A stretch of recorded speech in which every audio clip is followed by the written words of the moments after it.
አሜሪካ ባለፉት እንግዲህ ቀናት ስትፈልገው የነበረውን የጦር ጀት አብራሪዋን ማግኘቷን አስታውቃለች። ነገር ግን የመጀመሪያውን የጦር ጀት አብራሪ ለማግኘት 12 ሰዓት የፈጀባት አሜሪካ ሁለተኛውን የጦር ጀት አብራሪ ለማግኘት 36 ሰዓትና ከዛ በላይ ፈጅቶባታልና እንዴት ነው እነዚህ ሁለቱ የጦር አብራሪዎች ከአንድ የጦር ጀት ላይ አይደለም እንዴ ያመለጡት ወይም የተረፉት የሚል ጥያቄ መነሳት አለበት ዛሬ። ምክንያቱም አራምባና ቆቦ እንዴት ሊሆኑ ይችላሉ? በተመሳሳይ ሰዓት ጥቃቱ በሚፈጸምበት ጊዜ ኢጀክት ካደረጉና በፓራሹት ካመለጡ በዚህ ደረጃ የ36 ሰዓት የአንድ ቀን የፍለጋ ልዩነት እስኪኖር ድረስ በተራራቀ አይነት የመሬት መልክዓ ምድር ላይ እንዴት ነው ሊቀመጡና ሊገኙ የሚችለው የሚለው ጉዳይ ጥያቄ የሚነሳበት ሆኗል።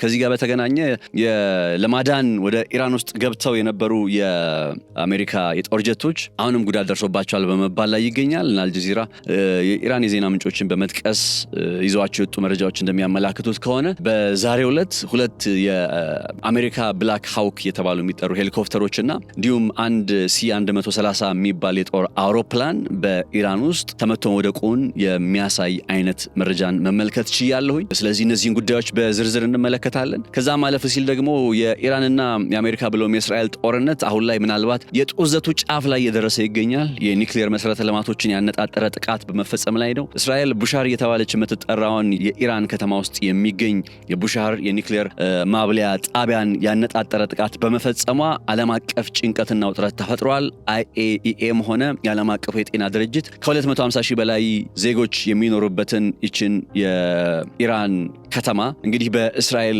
ሚሳኤል ኢላማ ከመደረጓ ጋር በተገናኘ የተፈጠረ ውጥረት ደግሞ ሌላ ምን አስከትሏል? ኢራንም እንዲሁ ዲሞና እየተባለ የሚጠራውን የእስራኤል የኒውክሌር መርሃ ግብር ያለበትን ቦታ ያነጣጠረ ጥቃት በመፈጸም የአጸፋ ምላሽ ልሰጥ ትችላለች የሚል ጉዳይ ከመስተዋሉ ጋር ተያይዞ በእርግጥም በአሁኑ ጊዜ ሁለቱ ሀገራት ወደ ኒውክሌር ፍጥጫ ውስጥ የመግባታቸውን ነገር እንግዲህ በግልጽ እያየንና እየተረዳን መሆኑን መገንዘብ ይቻላል።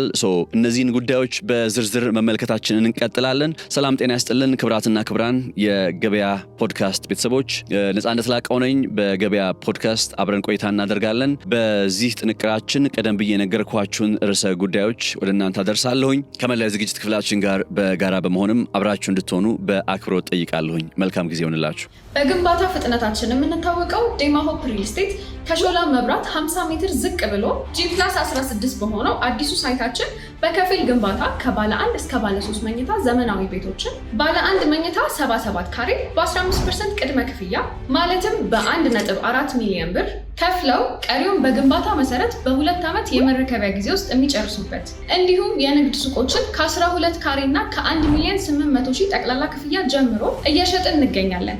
ለበለጠ መረጃ ከታች ባለው ስልክ ይደውሉልን። የእስራኤል የአሜሪካ ብሎም የኢራን ጦርነት ከጊዜ ወደ ጊዜ በጣም ከባባድ ሊባል ወደሚችል አይነት የጦርነት አንድምታና ቅርጽ ውስጥ እየገባ መሆኑን በግልጽ በማየት ላይ እንገኛለን። ከሰሞኑ ለምሳሌ ኢራን የኒውክሌር መሰረተ ልማት ያለባቸውን ቦታዎች ያነጣጠሩ ጥቃቶች በመፈጸማቸው ሳቢያ በዛው በኒውክሌር ማብለያ ጣቢያው አካባቢ ላይ ሰው እንደሞተም ጭምር የሚያሳዩ መረጃዎች ወጥተዋል። ለምሳሌ ቢዋን እየተባለ የሚጠራ ኢራን ውስጥ የሚገኝ ድልድይም እንደዚሁ በጣም መሰረተ ልማቶችን ያነጣጠሩ ጥቃቶች ለመቀጠላቸው ማሳያ ሆኖ በመቅረብ ላይ የሚገኝ ነው። አሜሪካ ነች የኛውን ድልድይ መታየት አለችው። ከዛ በኢራን በኩል ደግሞ የሚወሰዱ የአጸፋ ምላሾች ለምሳሌ በኩዌት ውስጥ የሚገኙ የዋተር ዲስታሌሽን የሚባሉ ማዕከላትን ያነጣጠረ ጥቃትን በመሰንዘር ላይ ይገኛል። ስለዚህ ከጊዜ ወደ ጊዜ ጦርነቱ ስካሌት የማድረጉ ሂደት በጣም ተባብሶ እየቀጠለ ነው። አስፈሪ ሊባል የሚችል አይነት ነባራዊ ሁኔታም በጦርነቱ ላይ እየተፈጠረ ይገኛል። ኢራን ከሃውቲና ከሂዝቦላ ጋር በመሆን እስራኤልን ያነጣጠረ ጥቃት በመፈጸም ሂደት ላይ ለምሳሌ የሃውቲ ቡድን የክለስተር አሚኒሽኖችን በመጠቀም ጭምር በቤንጎሪዮን አውሮፕላን ማረፊያ ላይ ያነጣጠረ ጥቃት መሰንዘሩን ገልጿል። ጉዳት መድረሱን የሚያሳዩ መረጃዎች ወጥተዋል። በእስራኤል የተለያዩ አካባቢዎች ላይ የእስራኤል የጸረ አየር ላይ ጥቃት መከላከያ ቴክኖሎጂዎችን በጣም እየፈተኑና እያብረከረኩ የሚገኙ ትላንትና በተለይ በጣም ተከታታይ ሊባል የሚችል የኢራን የድሮንና የሚሳኤል ጥቃቶች በእስራኤል ላይ ተፈጽመዋል እና ይህን ሁሉ ነገር እያነሳውላችሁ ያለው ጦርነቱ በመጪዎቹ ጊዜ ደግሞ ከዚህም በላይ አሳሳቢ ሆኖ አስጊ ሆኖ ሊቀጥል የሚችልበት ነባራዊ ሁኔታ እየተፈጠረ ነው። ያው እንደሰማችሁት በዛሬው ዕለት የአሜሪካው ፕሬዝዳንት ዶናልድ ትራምፕ ጠፍቶባቸው የነበረ ወይም በኢራን ውስጥ ከወደቀ የጦር ጀት ጋር በተገናኘ ፍለጋ ሲከናወንለት የነበረውን አብራሪያቸውን በቁጥጥር ስር ወይም ደግሞ ማዳን ችለናል የሚል አይነት ሐሳብን ብቅ ብለው ተናግረዋል። ዶናልድ ትራምፕ ከዚህ ቀደም በነበሩት ጊዜያት ያው ኦርጀት አብራሪዎቹ ተመቱ፣ ወደቁ የሚባለው ነገር በሚወጣበት ጊዜ ዝምታን መርጠው ነበረ።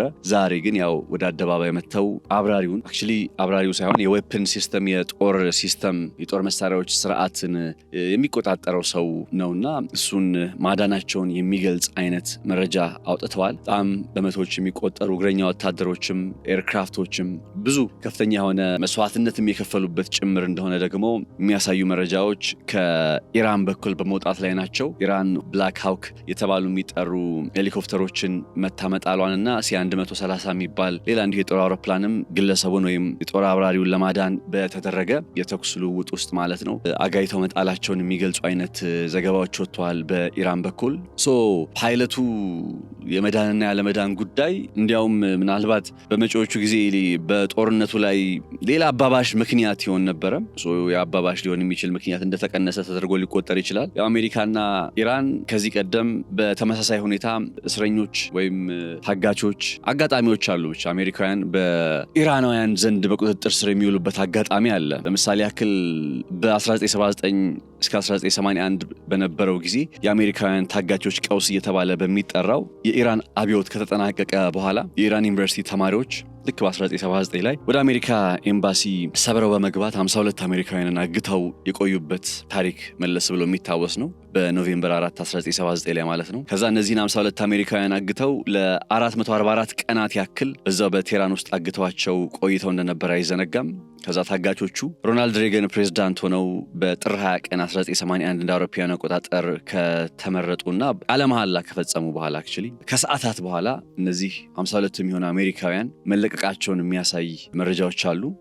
በሮናልድ ሬገን ፕሬዝዳንት ከሆኑ ከሰዓታት በኋላ አሜሪካውያኑ ተለቀዋል ማለት ነው። ሌላኛው ጉዳይ ይሄ ታሪክ ከተመዘገበ ኦልሞስት ከ40 ዓመታት በኋላ በጃንዋሪ 12 2016 ለአውሮፓውያን አቆጣጠር ላይ ሁለት የአሜሪካ ኔቪ ባህር ኃይል አባላት በኩዌትና በባህሪን አካባቢ ላይ እንቅስቃሴ እያደረጉ በነበረበት ጊዜ ሳያስቡት ወደ ፋርስ አይስላንድ በዚህ በፐርዢያን ገልፍ ወደሚገኝ ፋርስ ደሴት ውስጥ በመግባታቸው የኢራንን የባህር ክፍል በማለፋቸው ምክንያት በአይአርጂሲ አማካኝነት በቁጥጥር ስር ውሎ የነበረበት ታሪክም አይዘነጋም። 9 ወንድና 1 ሴት የባህር ኃይል አባላት ናቸው። ወዲያውኑ እነዚህ ሰዎች በ2016 በጃንዋሪ 12 በኢራን ቁጥጥር ስር በሚሆኑበት ጊዜ የአሜሪካው ስቴት ሴክሬታሪ ወይም የውጭ ጉዳይ ዋና ጸሐፊ ጆን ኬሪ በጊዜው ማለት ነው ወዲያውኑ በጊዜው ለኢራን የውጭ ጉዳይ ሚኒስትር ለነበሩት መሐመድ ጃፋድ ዛሪፍ በመደወል በሰዓታት ውስጥ ምክክር የጀመሩበትና እነዚህ የታገቱ ሰዎች ወይም የተያዙ ሰዎች በቁጥጥር ስር የዋሉ ሰዎች የአሜሪካ የባህር ኃይል አባላት ማለት ነው እንዲለቀቁ የማድረግ ጥረት ተጀምሮ እንደነበር አይዘነጋም። እና አሜሪካውያን 9 ወንድና 1 ሴት ማለት ነው እነዚህ አሜሪካውያን ከ15 ሰዓታት በኋላ ነበረ የተለቀቁት። ከተያዙ ከ15 ሰዓት በኋላ ነበር የተለቀቁት። የሚገርማችሁ ግን ልክ ሲይዟቸው ቪዲዮውን እያየሁት ነበረና እስኪ በፎቶግራፍ እንደምትመለከቱት እንግዲህ ተስፋ አደርጋለሁኝ። እና ወዲያውኑ ሲይዟቸው አንበርክከው እጃቸውን ጭንቅላታቸው ላይ አድርገው ቪዲዮ እየቀረጹ ከዛም በኋላ እዛው በቁጥጥር ስር በዋሉበት ቅጽበት ላይ ማለት ነው ወዲያው ቪዲዮ የቀርጿቸው የነበረው እንደን ወስደው የይቅርታ ደብዳቤ የጻፉላቸውን ማለት ነው የይቅርታ ደብዳቤ እንዲያነቡ አስገድደዋቸው ጥፋተኞች ነን ብለው ተናዘው ማለት ነው ኮንፌሽን እንዲያከናውኑ አድርገዋቸው ነበረ የተለቀቁትና የሚገርማችሁ ግን ይሄን ሁሉ ነገር ማድረግ አይጠበቅባቸውም ነበር። የአሜሪካ መንግስት ኢራን መንግስት ጋር ባደረገው ንግግር ላይ አንኮንዲሽናል ሪሊዝ ወይም ደግሞ ያለምንም ቅድመ ሁኔታ ምንም ነገር ሳያደርጉ እንዲለቀቁ ስምምነት ተደርሶ ነበር። 10 አሜሪካውያን 9 ወንድና 1 ሴት ያልኳችሁ እነሱ ግን አላወቁም ነበርና የአይአርጂሲ አድርጉ የሚላቸውን ነገር በቃ ለማድረግ ተገደው ነበር። ይህንን ቪዲዮ መቀረጻቸው ለፕሮፓጋንዳ ስራ ኢራናውያን እስረኞችን በመያዝ ረገድ ያላትን ነገር በመግለጽ እነዚህ የተያዙ ሰዎች ጥፋተኛ እንደሆኑ በመግለጽ ጭምር በመጨረሻም ከ15 ሰዓታት በኋላ የተለቀቁበት ታሪክ አለ ተብሏል። እነዚህ ሰዎች አክቹሊ የሚገርማችሁ ዘግየት ብሎ ምርመራ ሲከናወን በእርግጥም ማፕ አላቸው እጃቸው ላይ ያለው ካርታ ወይም የካርታ ቴክኖሎጂ ወደ ኢራን የባህር ክልል ውስጥ መግባታቸውን የሚያመላክትና የሚያሳይ ነበረ። ግን እነዚህ ሰዎች አላዩም፣ አላስተዋሉም ነበረ። ኤኒዌይ ከ15 ሰዓታት በኋላ 10 አሜሪካውያን የተለቀቁበት ታሪክም አለ።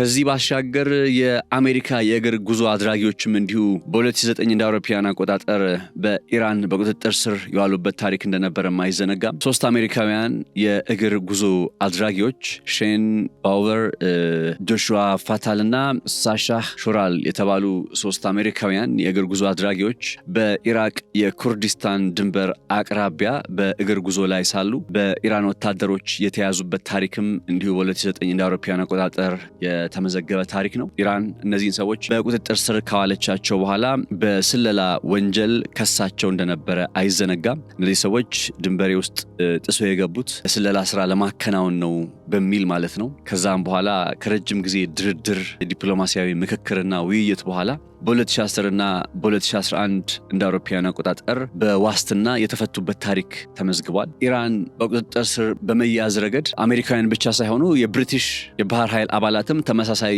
ታሪክ አላቸው። ከዚህ ጋር በተገናኘ ከብሪቲሽ የባህር ኃይል አባላት መያዝ ጋር በተገናኘ 2 ክስተቶች አሉ። በሰኔ 2004 እንደ አውሮፓውያን አቆጣጠር በሻጥ አልአረብ ወንዝ ላይ የኢራንን የባህር ክልል ጥሰዋል ተብለው በቁጥጥር ስር የዋሉ 8 የብሪቴን የባህር ኃይል አባላት እንደነበሩ አይዘነጋም። እነዚህ ሰዎች ለ3 ቀናት ያክል ታስረው እንደነበረና ከ3 ቀን በኋላ መፈታታቸውን መረጃዎች ያመላክታሉ።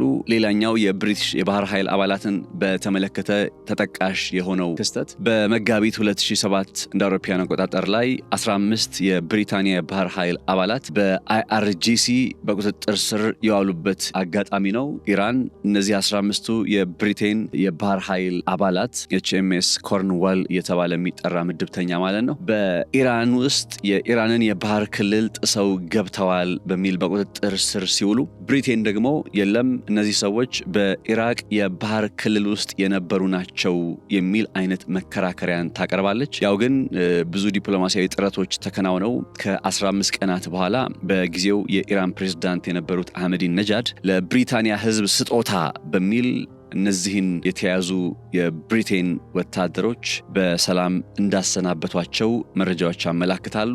ከዚህ ባሻገር ድርብ ዜግነት ያላቸውም በኢራንና በአሜሪካ ወይም የብሪቴንና የአሜሪካ ድርብ ዜግነት ያላቸውም ሰዎች በቁጥጥር ስር የዋሉበት አጋጣሚ አለ። ናዛኒን ዛጋሪ ራትክሊፍ የምትባል አንዲት የብሪታንያና የኢራን ዜግነት ያላት ሴት ለ6 ዓመታት ያክል ታስራ እንደነበረና በ2022 እንደ አውሮፓውያን አቆጣጠር ከ6 ዓመት እስር በኋላ መለቀቋን መረጃዎች ያሳያሉ። በሲያማክ ናማዚ እንዲሁ ደግሞ የአሜሪካና የኢራን ዜግነት ያለው ሰው ነው። በ2023 የእስረኞች ልውውጥን እናድርግ በሚል ኢራንና አሜሪካ ባከናወኑ ስምምነት ከ4 አሜሪካውያን ጋር ሲያማክ ናማዚ የሚባለው ሰው መለቀቁን የሚያሳዩ መረጃዎች አሉ እና ይህን ሁሉ ጉዳይ የምነግራችሁ ለምንድን ነው? የአሁኑ ፓይለት በአሜሪካ ሬስኪው ተደርጎለታል፣ ድኗል የሚለው ጉዳይ እንዳለ ሆኖ በሌላ በኩል ደግሞ በኢራን በኩል ደግሞ ንግግሮችም ተከናውነው ነበር የሚሉ አይነት መረጃዎችም አሉ እና ምናልባት በቁጥጥር ስር ከዋለ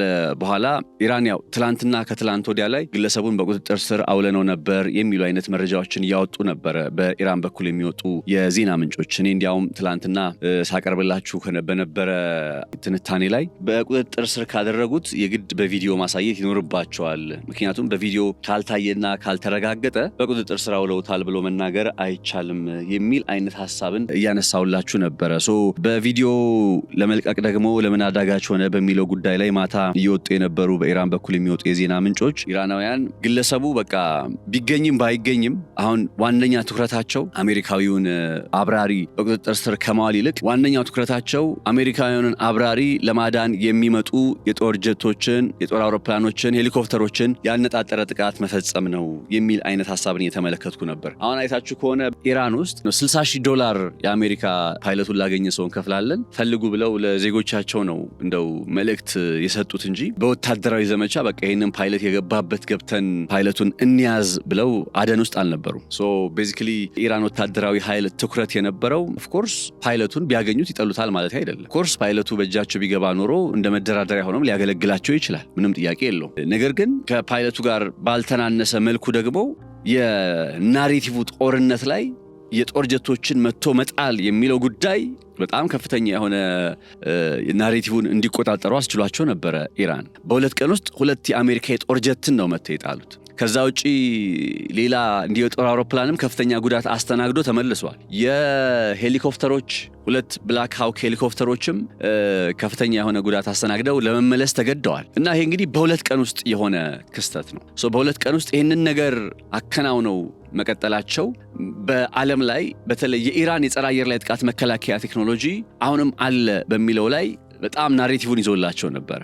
በእንደዚህ አይነት ሁኔታ ውስጥ እየመጡ ሌሊቱን ደግሞ አሜሪካዊውን ፓይለት ለማዳን የሚያስችል ዘመቻ ተከናውኗል ነው የሚሉትና አሜሪካ CIA ቦታውን ሴንትኮም አሳወቀ። CIA ቦታውን ለሴንትኮም ካሳወቀ በኋላ ሴንትኮሞች ገብተው ማውጣት ቻሉ የሚለው ጉዳይ ነው እየተነሳ የሚገኘው።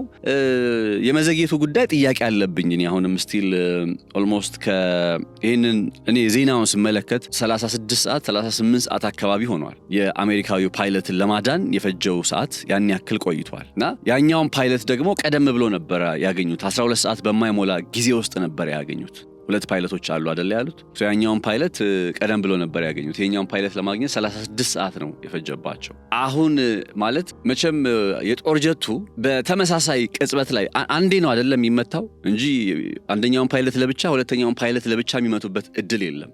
ከዛ ኢጀክት ሲያደርጉም ኦልሞስት ይሄ የአራምባና ቆቦ ሊያባብል በሚችል የቦታ ልዩነት ውስጥ እያንዳንዱ ፓይለቶች ኢጀክት ሊያደርጉ ወይም በፓራሹት ሊያመልጡ የሚችሉበት እድል የለም። ልክ ጥቃቱ በሚሰነዘርበት ሞመንት ላይ በተመሳሳይ ሰዓት ላይ ነው ኢጀክት የሚያደርጉት እና በተመሳሳይ ሰዓት ላይ ኢጀክት ካደረጉ አንደኛው ተገኝቶ ሌላኛውን ለማግኘት 36 ሰዓት የፈጀበት ሚስጥር እኔ አሁንም አልገባኝም።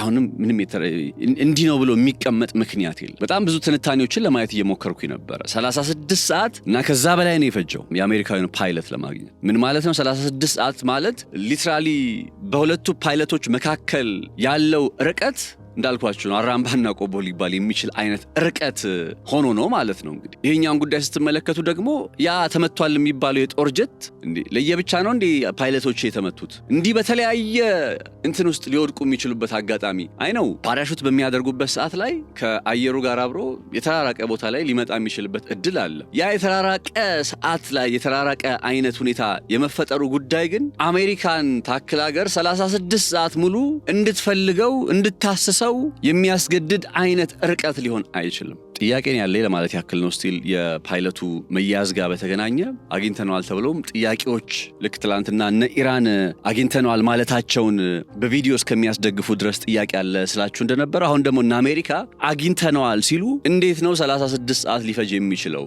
ከመጀመሪያው ፓይለት ጋር ለየብቻ ነው ወይ የተመቱት ፓይለቶቹ? አንድ የጦር ጀት እያበረሩ እንደዛ ነው የሚመስለው። ምን ያክል ኪሎ ሜትሮችን ቢራራቁ ነው በሁለቱ ፓይለቶች መካከል ምን ያክል ርቀት ቢኖር ነው? አንደርስታንድ የኢራን የመሬት አቀማመጥ እጅግ በጣም አደጋች ነው። እጅግ በጣም ከባድ የሆነ የመሬት አቀማመጥ ነው ያላት። ነገር ግን ሆነም ቀረም ሄደን በዛ ከባድና አስቸጋሪ የመሬት አቀማመጥ ላይ ቢሆንም እንኳን ገብተን ማዳን ችለናል፣ ፓይለቱን በእጃችን አስገብተናል ካሉ አይቀር እነዚህ ጉዳዮችን ክሊርሊ መጣራትና መቀመጥ የሚኖርባቸው ብዙ ነገሮች አሉ ብዬ አስባለሁ።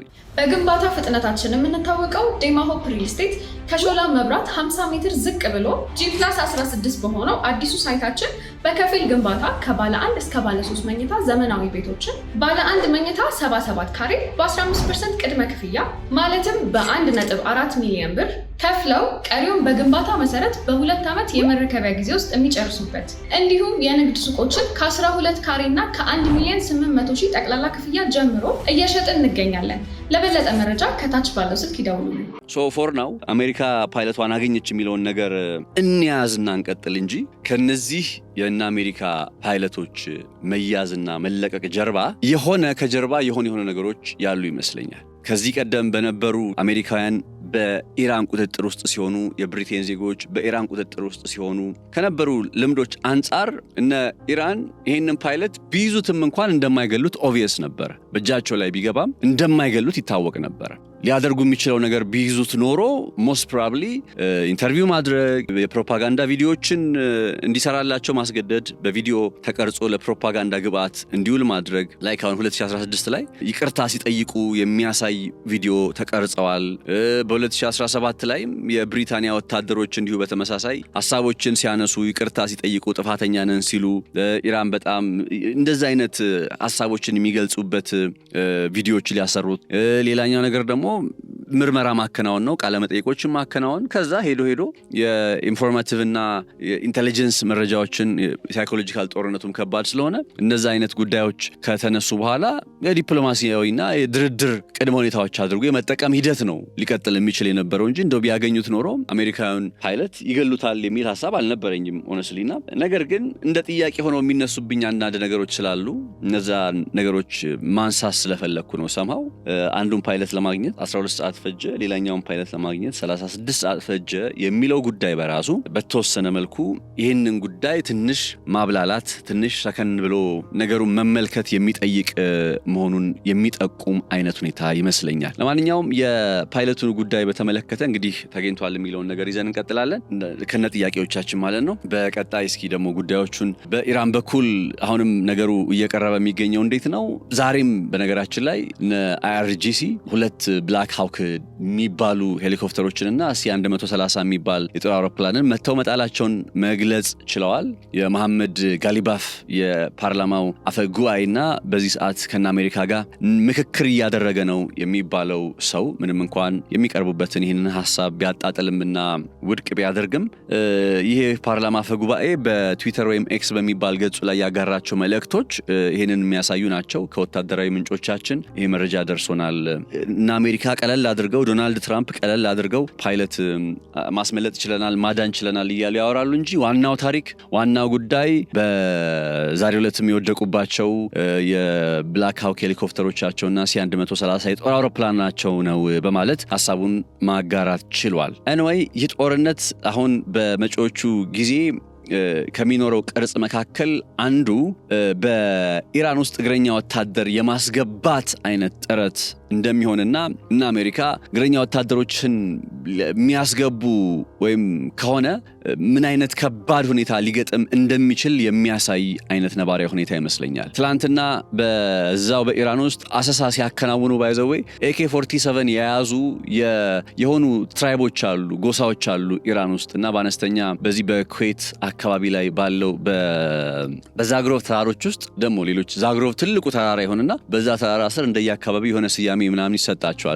እንደዛ ስያሜ ሰጥተው በአንደኛው የተራራ አካባቢ ላይ የሚኖሩ የሆኑ ጎሳዎች አሉና እነዛ ጎሳዎች አርብቶ አደር ናቸው። AK-47 ሄሊኮፕተር ላይ የተኮሱ ብላክ ሃውክን ሄሊኮፕተሩ ማለት ነው ሲያባሩ የሚያሳይ ምስልም እየተመለከትን ነበረ። ይሄ እንግዲህ የኢራን ወታደራዊ ኃይል በራሱ ወታደራዊ ኃይሉ ፕሬዘንሱ በሌለበት አካባቢ ላይ ጭምር ነው እንግዲህ ገብቷቸዋል። መቼስ የአንድ ሀገር ወታደራዊ ኃይል በአራቱም አቅጣጫ በሰሜን፣ በደቡብ፣ በምስራቅ፣ በምዕራብ በቃ ወታደሮችን ያስቀምጣል፣ ወታደሮችን እንትን ይላል ልንል አንችልም እና ሰምሃው ወታደራዊ የኢራን ወታደራዊ ኃይል በሌለባቸው አካባቢዎች ላይ ያሉት እነዚህ ጎሳዎች ጭምር ጦርነቱን ተቀላቀሉ ባይባልም እንኳ ነገር ግን ሄሊኮፕተር በጥይት እየተኮሱ ሲያባሩ የሚያሳይ ቪዲዮ ተንቀሳቃሽ ምስል ማየት ይችላልሁኝና በቃ ይሄ የሚያሳየው እግረኛ ጦርም ሆኖ እንደዚህ ሄሊኮፕተሮችንም አጠቃሎ ታንኮችን ምናምን የመሳሰሉት ነገሮችን ይዞ መግባቱ ጉዳይ በቃ ሌላ ከባድ የሆነ መሰናክል ከባድ የሆነ ቻሌንጅ ሊገጥመው እንደሚችል የሚያሳይና የሚያመላክት ነገር ነው እንግዲህ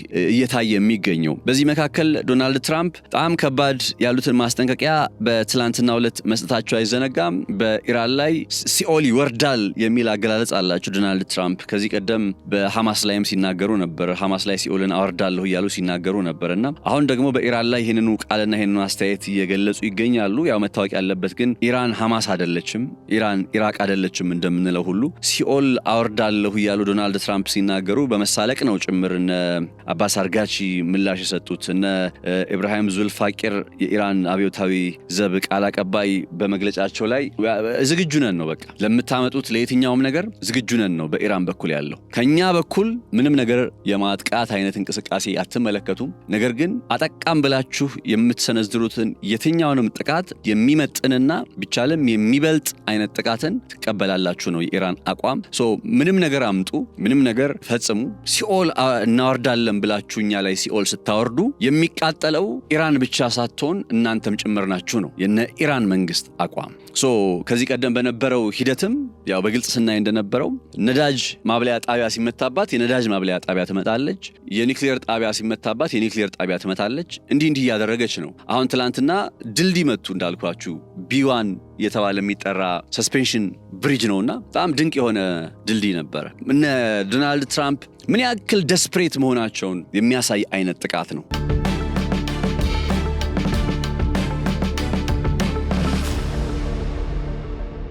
ከዛ ዶናልድ ትራምፕ በዚህም አልተቆጠቡም። መላው ኢራንን ጨለማ ውስጥ እናስገባታለን ብለው ፓወር ፕላንቶችን ያነጣጠረ ጥቃት እንደሚፈጽሙ ጭምር እየዛቱ ነው። ቤዚክሊ አሁን ጦርነቱ መሰረተ ልማት ወደ ማውደም ሄደ። ገብቷቸዋል አይደል? ከዚህ ቀደም በነበረ ሂደት ላይ የሚነሳና የሚቀርብ ነገር ለማለት የፈለኩት ምን መሰላችሁ? ጦርነቱ ብቻ በሁለቱም ወገን ለምሳሌ ኢራንም ልክ እነዚህ ድልድዮቿ ሲመቱባት ፓወር ፕላንቷ የሚመታባት ከሆነ የምትወስደው ያጸፋ ምላሽ የነ ሳውዲ አረቢያን የነ ኩዌትን በዛው ቀጠና የሚገኙ ሀገራትን የዋተር ዲስታሌሽን ያለ አሁን ሳውዲ አረቢያ ለምሳሌ 90% በዋተር ዲስታሌሽን ላይ የተንጠለጠለ የንጹህ መጠጥ ውሃ አቅርቦት ነው ያላት። በውሃ ማጣሪያና ማጣሪያ ጣቢያዎች ላይ የተንጠለጠለ ማለት ነው። የንጹህ መጠጥ ውሃ የሚጣራባቸው ጣቢያዎች አሉ። ኳታር 70% በመሰል አይነት ቴክኖሎጂዎች ላይ የተንጠለጠለች ነች።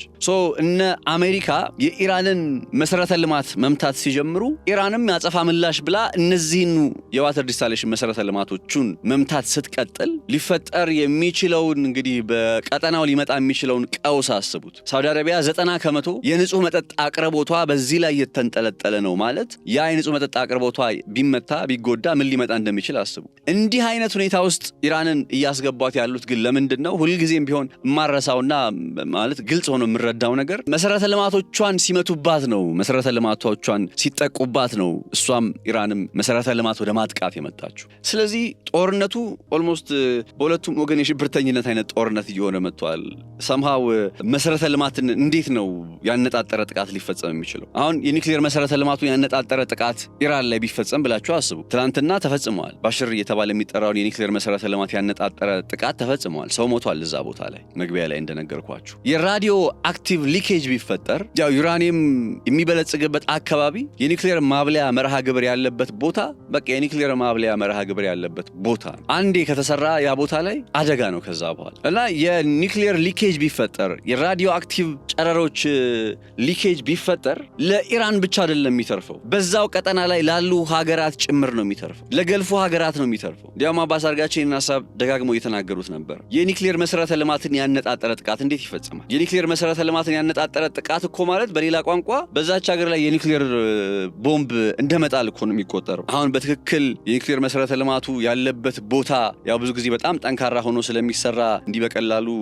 የሚሰነጣጠቅና የሚፈረካከስ አልሆነም እንጂ የሚፈነዳ አልሆነም እንጂ ቢፈነዳ በቃ ኒውክሌር እንደፈነዳ ቆጠሩት። ምናልባት እስራኤል የተኮሰችው የሆነ አይነት ሚሳኤል አይነት ይዘት ሊሆን ይችላል እስራኤል የተኮሰችው። ሲፈነዳ ግን የሚፈነዳው የኒውክሌር ሆኖ ነው የሚፈነዳው። ቢኮዝ ዩራኒየሙን ነው ገብቶ የሚያፈነዳው። እንደዚህ አይነት የጦርነት ቅርጽ ውስጥ እየመጣ ነው ጦርነቱ። አስጊነቱ ከዚህ አንጻር የጦርነቱ አዝማሚያ ደግሞ በመጪዎቹ ቀናት ዶናልድ ትራምፕ ያው እሳቸው ተናገሩ ማለት ሁሉም ነገር ልክ ነው ወይም ሁሉም ነገር ይሆናል ማለት አይደለም። ነገር ግን ለኢራን የሰጠሁት የቀነ ገደብ በመጪው ሰኞ ያልቃል፣ ከመጪው ሰኞ በኋላ ሲኦል ሁሉ በኢራን ላይ ይወርዳል ሲሉ ኢራን በበኩሏ ሲኦሉ ወርዶ የምንቃጠለው እኛ ብቻ ሳንሆን ሁላችንም ነን እያለች ነው የምትገኝ። በዚህ ጦርነት ሂደት ላይ ከመቼውም ጊዜ በላይ አስፈሪ ቅጽበት ላይ ለመሆናችንና ለመድረሳችን ማሳያው ይሄ ጉዳይ ነው እና አሜሪካ በዚህ ሰዓት ላይ በጣም ግዙፍ የሆኑ የሚሳኤል ቴክኖሎጂዎቻቸውን እያስጠጉ መሆናቸውን የሚገልጹ አይነት ሐሳቦች አሉ። እነዚህ የምታስጠጋቸው ግዙፍ የሚሳኤል ቴክኖሎጂዎቿ ምንን ታሳቢ አድርገው ነው ወይም ምንን ለማሳካት ነው እየገቡ የሚገኘው ሲባል ምናልባት በመጪዎቹ ጊዜ ሊኖር የሚችለው ከባድ የጦርነት ሂደት አንዱ ማሳያ ሆኖ እየቀረበ ይገኛል። ነገሩ በጣም አሳሳቢ የመሆኑን ጉዳይ በተለይ የኒውክሌር መሰረተ ልማቶችን ያነጣጠረው ጥቃት እጅግ አሳሳቢ የመሆኑን ጉዳይ የደብሊውኤችኦ ቺፍ የሆኑት ዶክተር ቴድሮስ አድሃኖምም ጭምር በትዊተር ገጻቸው ላይ አጋርተውታል። የቡሻህር የኒውክሌር መርሃ ግብር ያለበት ቦታ ላይ ከ250 ሺህ በላይ የሚሆኑ ኢራናውያን የሚኖሩበት አይነት አካባቢ ነው እና ቡሻህርን የተለየ የሚያደርገው ብቸኛው በስራ ላይ የሚገኝ የኒውክሌር ፓወር ፕላንት ነው። ቡሻህር እየተባለች በምትጠራው የኢራን ከተማ ይገኛል። ይህንን ጉዳይ ታሳቢ ስታደርጉ ከ250 ሺህ በላይ የሚሆኑ ሰዎች ያሉበት ከተማ እንደሆነ ስታስቡ በዚህ የኒውክሌር አክቲቭ የሆነ የኒውክሌር ፓወር ፕላንት ነው፣ በስራ ላይ ያለ የኒውክሌር ፓወር ፕላንት ነው እያወራሁላችሁ የምገኘው። ይህንን የኒውክሌር መርሃ ግብር ያለበት ቦታ ይህንን የኒውክሌር አክቲቭ የሆነ ብቸኛ የሆነ የኒውክሌር መርሃ ግብር ያለበት ቦታን እንግዲህ ያነጣጠረ ጥቃት አሁን ጀምረዋል። በቀጣይ የሚቀጥሉ ከሆነ ዶናልድ ትራምፕ በእርግጥም ሲኦል ሲያወርዱ እንደዚህ አይነት የኒውክሌር መሰረተ ልማት ያለባቸውን ከተሞች በማነጣጠርም ጭምር ኦልሬዲ እስራኤል እያደረገችው ነው። ይሄው ጥቃት የሚቀጥል ከሆነ 250 ሺህ ኢራናውያን ንጹሃን ኢራናውያን ብቻ ሳይሆን ስለ ቀጠናው ጭምር ነው እንግዲህ ስጋቱ እየቀረበ የሚገኘው። ይህንኑ ጉዳይ ነው የቴድሮስ አድሃኖም ገብረኢየሱስ በትዊተር ወይም ኤክስ ገጻቸው ላይ ነገሩ እጅግ በጣም አሳሳቢ መሆኑንና የኒውክሌር ክስተትን የኒውክሌር አክሲደንትን ሊያመጣ ይችላል በማለት ስጋታቸውን ያጋሩት። The latest incident involving the Bushehr nuclear power plant is a stark reminder. A strike could trigger a nuclear accident with health impact that would devastate generations. በቅርቡ የተፈጸመው በቡሻህር የኒውክሌር ፓወር ፕላንት ላይ የተፈጸመው ጥቃት የኒውክሌር ክስተትን የኒውክሌር ሰለባን የመሆን ክስተትን ሊፈጥር ይችላል፣ ትውልዶችን ሁሉ አደጋ ውስጥ የሚያስገባ አይነት ጉዳይ ነው በማለት ነው ነገሩን የገለጹት። ቴድሮስ አድሃኖም ብቻ ሳይሆኑ የዓለም አቀፉ የአቶሚክ ኢነርጂ ኤጀንሲ IAEA በእርግጥም የቡሻህር የኒውክሌር ፓወር ፕላንት ጥቃት እንደተፈጸመበት ማረጋገጥ መቻሉንና በዛው አካባቢ ላይ ደግሞ ጥቃቱ ሲፈጸም በኒውክሌር ፓወር ፕላንቱ አካባቢ ላይ የነበረ የጥበቃ ሰራተኛ በሚሳኤል ፕሮጀክታይል ፍንጣሪዎች አማካኝነት እንደሞተም ጭምር መረዳቱን መግለጹን ነው እንግዲህ ዘገባዎች እያሳዩ የሚገኙት። ወደ እንደዚህ አይነት ጦርነቱ ወደ እንደዚህ አይነት እንትን ውስጥ የሚመጣ ከሆነ ወደ እንደዚህ አይነት ክረት ውስጥ የሚመጣ ከሆነ እስራኤልም የኒውክሌር ፓወር ፕላንት ያላት ሀገር ነች። ከቀናት በፊት ዲሞና እየተባለ የሚጠራውን የእስራኤል የኒውክሌር መርሃ ግብር ያነጣጠረ ጥቃት በኢራን አማካኝነት ተፈጽሞ እንደነበር አይዘነጋም። ያኔም አክቹሊ ኢራን ያነጣጠረ ጥቃት የፈጸመችው ለምንድን ነው? ኢስፋሃን እየተባለ የሚጠራውን የኒውክሌር መርሃ ግብር ያለበት ቦታ ያነጣጠረ ጥቃት በእስራኤል ተፈጽሞ ነበረ። ለዛ የወሰደችው የአጸፋ ምላሽ ነው። ዲሞናን አነጣጥሮ እንግዲህ ያው በቀጥታ የኒውክሌር መርሃ ግብር ጣቢያው ያለበት ቦታ ላይ ሳይሆን በዛ ቦታ አቅራቢያ በሚገኙ ስፍራዎች ላይ ያነጣጠረ ጥቃት የተፈጸመውና እስራኤልም የኒውክሌር መርሃ ግብር ያላት ሀገር ነች። አሁን ኢራን የምትተኩሳቸው ሚሳኤሎች ደግሞ ፕሮጀክታይሎቹ እንትን ክለስተር አይደለም የሚባለው ብትንትን የሚሉ በጣም ጉዳት የሚያደርሱ አይነትም እየሆኑ መጥተዋል። አሴም ታይም በአንድ ጊዜም ደግሞ ገብተው ጥቃት የሚያደርሱ አሉ። እነዛን በመጠቀም ኢራንም የኒውክሌር ማብለያ መርሃ ግብር ከመታችሁብኝ እናንተን የኒውክሌር ማብለያ መርሃ ግብር እመታለሁ ሆኖ መርሃ የኢራን ያጸፋ ምላሽም የቡሻህር ሲመታ አሁን በእስራኤል ላይ በተለይ ትላንትና የተፈጸሙ ጥቃቶች እንደዛ አይነት ዓላማ አላቸው በመባል ላይ ይገኛል። እሾህን በሾህ አይ ፎር አን አይ ነው ነገሩ። ስትራቴጂው እንደዛ ነው እና የኢራንን የኒውክሌር መርሃ ግብር መታችሁ ከዛ በኋላ እናንተ የኒውክሌር መርሃ ግብር ላይ መታ የሚችልበት ምንም እድል የለም። ምናልባት በጸረ አየር ላይ ጥቃት መከላከያ ቴክኖሎጂዎቿ ተማምና ሊሆን ይችላል ልትሉ ትችላላችሁ። ኦኬ ዳትስ ጉድ። ግን በመጀመሪያዎቹ ጥቃት በሚፈጸምባቸው ጊዜ አካባቢ የእስራኤል የጸረ አየር ላይ ጥቃት መከላከያ ቴክኖሎጂዎች ውጤታማነት ከዛው ከእስራኤል በኩል በሚወጡ ሚዲያዎች አማካኝነት እናይና እንረዳ እንደነበረው 98% ነው ሲባል ነበር። ከዛ ልክ ባለፈው እነ ዲሞና የኒውክሌር መርሃ ግብር ያለባቸው አካባቢዎች ሲመቱ ውጤታማነታቸው ከ80 እስከ 90% አካባቢ ነው ወደሚል አይነት ሁኔታ መጣ። ቤዚካሊ የአሁኑ የእስራኤል የጸረ አየር ላይ ጥቃት መከላከያ ውጤታማነታቸው እየተፈተኑ ለመሆኑ ደግሞ ከሰሞኑ በጣም በተከታታይ እየደረሱ ያሉ ጥቃቶች እየደረሰ ያለ ውድመት ማሳያ ነው። የእስራኤል የኒውክሌር መርሃ ግብር ያለበትን የዲሞና ኒውክሌር ማብለያ ጣቢያ ያነጣጠረ ጥቃት ቢፈጸም መምታት እንደሚቻል መጉዳት እንደሚቻል ደግሞ ከዚህ ቀደም ከሳምንት በፊት ኢራን በተግባር አሳይታለች። ቤዚካሊ ማን ማለት ከኢላማ ውጭ የሚሆንበት አይነት ሁኔታ ይኖራል ተብሎ አይታሰብ። ላይመታ ይችላል ተብሎ እንደው ተስፋ የሚደረግበት አይነት ነባራዊ ሁኔታ አይደለም። ስለዚህ የኒውክሌር መርሃ ግብርን ያነጣጠረ ጥቃት ወደ መፈጸም አዝማሚያ ውስጥ ሀገራቱ መምጣታቸው ከመቼውም ጊዜ በላይ የዚህ ጦርነት ክላይማክስ ጡዘት ብዬ ገልጸዋለሁ። መጪዎቹ ቀናት እጅግ ተጠባቂና እጅግ አስፈሪ የሚሆኑት ከዚህ አንጻር ነው። የኒውክሌር መርሃ ግብሮችን ያነጣጠረ ጥቃት ይመጣ ይሆን? እነ ዶናልድ ትራምፕ ሲኦል እናወርዳለን ሲሉና ኢራንም ደግሞ ያንን የምታወርዱትን ሲኦል ለእያንዳንዳችሁ ልክላቸዋለሁ ስትል ምን ማለታቸው ነው? በተግባር እንዴት ነው የምናየው ይሄንን ነገር? መሰረተ ልማቶችን ያነጣጠረው ጥቃት ተባብሶ ሄዶ ኢራንም የዋተር ኢንስታሌሽን ሴንተር አላት፣ የውሃ ማጣሪያ ጣቢያዎች አሏት። የአረቡ ሀገራትም የገልፎ ሀገራትም እንዲሁ በተመሳሳይ የውሃ ማጣሪያ ጣቢያዎች አሏቸው። መሰረተ ልማቶች ወዳድመው ያ ቀጠና እርስ በርሱ ወደ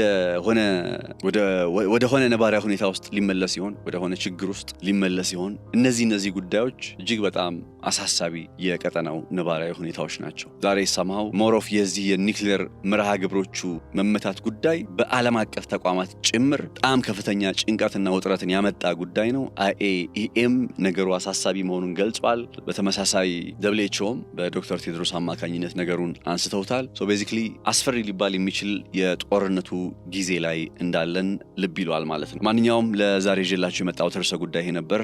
አብራችሁ ስለነበራችሁ ከልብ አመሰግናለሁ። ነጻነት ላቀው ከመላይ ዝግጅት ክፍላችን ጋር በጋራ በመሆን መልካም ጊዜ እንመኝላችኋለን።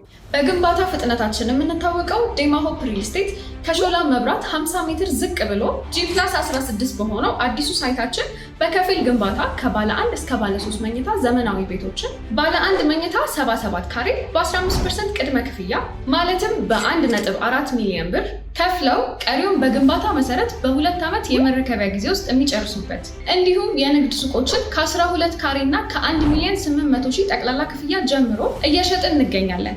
ለበለጠ መረጃ ከታች ባለው ስልክ ይደውሉልን።